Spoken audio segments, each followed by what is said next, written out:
दोस्तों, राजस्थान में हनुमान बेनीवाल का नाम आज किसी परिचय का मोहताज नहीं है। राजनीति में युवाओं के आदर्श बन चुके बेनीवाल के एक इशारे पर हजारों लोगों की भीड़ जुट जाती है। आज बात करते हैं हनुमान बेनीवाल के जीवन और सांसद बनने तक के सफर की। तो नागौर जिला मुख्यालय से करीब 25 किलोमीटर की दूरी पर स्थित बरन गांव के रहने वाले हनुमान बेनीवाल के पिता विधायक रहे और जिसके कारण बचपन से ही उनको राजनीतिक वातावरण मिला और बेनीवाल की ज्यादातर शिक्षा जयपुर में हुई और यहाँ पढ़ाई के दौरान राजस्थान विश्वविद्यालय की गतिविधियों को देखते देखते बेनीवाल ने यहाँ चुनाव लड़ने की बात मन में ठान ली। 1995 में उन्हें राजस्थान कॉलेज में प्रेसिडेंट पद पर चुना गया और जिसके बाद उन्होंने पीछे मुड़कर फिर नहीं देखा। 1996 में यूनिवर्सिटी लॉ कॉलेज में और 1997 में राजस्थान यूनिवर्सिटी के छात्र संघ अध्यक्ष के चुनाव में जीत का परचम लहराया और इस दौरान बेनीवाल के धरने और प्रदर्शनों के माध्यम से प्रदेश में खासा नाम उन्होंने कमाया।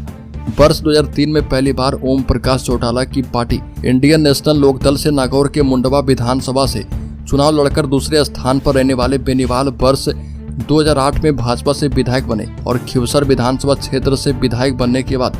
वसुंधरा राजे का विरोध करने के चलते उन्हें पार्टी से निष्कासित कर दिया गया और इसके बाद बेनीवाल ने जिस तरह भाजपा और कांग्रेस का विरोध किया, इस दौरान उन्हें लोग पसंद करने लगे और खासकर युवाओं में बेनीवाल ज्यादा ही लोकप्रिय हो चुके थे। किसान एवं युवा की बात करने वाले बेनीवाल हर उस कार्यक्रम, आंदोलन एवं सम्मेलन में शामिल हुए जो कि सरकार के खिलाफ थे या फिर किसानों एवं युवाओं से जुड़े हुए थे और फिर चाहे वो किसी भी जाति या वर्ग से संबंधित ही क्यों ना हो। और इस दौरान प्रदेश में सरकार कांग्रेस की थी और मुख्यमंत्री अशोक गहलोत थे। इसके बावजूद विधायक बेनीवाल ने अपने विधानसभा क्षेत्र में खूब विकास कार्य करवाए और किसानों से जुड़े हर मुद्दे पर वो सरकार के सामने खड़े दिखे और जिससे उनकी लोकप्रियता बढ़ती गई।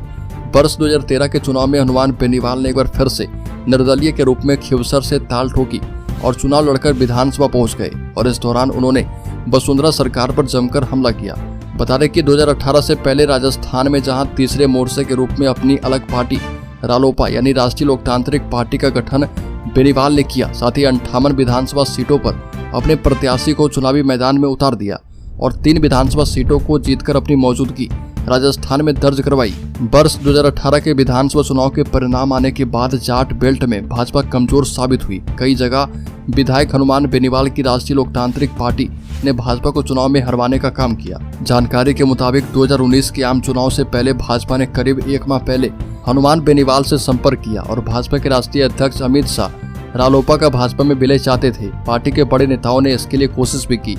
लेकिन हनुमान बेनीवाल विलय के लिए राजी नहीं हो पाए और साथ ही बेनीवाल खुद की जगह किसी अन्य को रालोपा का उम्मीदवार बनाना चाहते थे, लेकिन भाजपा चाहती थी कि हनुमान बेनीवाल ही चुनाव लड़े और बेनीवाल ने पूरे जोर शोर से चुनाव लड़ा और 23 मई 2019 को लोकसभा चुनाव के परिणाम आए। नागौर सीट पर एनडीए प्रत्याशी हनुमान बेनीवाल ने कांग्रेस प्रत्याशी ज्योति मिर्धा को भारी वोटों से हराया और राजस्थान में लोकसभा की 25 में से 24 सीटों पर भाजपा ने अपने प्रत्याशी उतारे थे। बता दें कि बेनीवाल के भाजपा में शामिल होने से शेखावटी में बीजेपी को काफी फायदा मिला और जाट मतदाताओं को लुभाने के लिए भाजपा का ये कदम कारगर साबित हुआ। जानकारों के मुताबिक बेनीवाल के भाजपा के साथ आने का असर नागौर के अलावा जोधपुर, बाड़मेर, राजसमंद, जालौर, पाली और अजमेर सीट पर पड़ा। चुनाव के दौरान कई जगहों पर बेनीवाल ने भाजपा प्रत्याशी के पक्ष में प्रचार किया था। बता दें कि बेनीवाल खुद को मंत्री नहीं बनाए जाने से 2019 के लोकसभा चुनाव से ही बीजेपी से नाराज चल रहे थे और इसको लेकर और किसान आंदोलन को लेकर बीजेपी से उन्होंने गठबंधन तोड़ लिया और इस बार 2024 के लोकसभा चुनाव में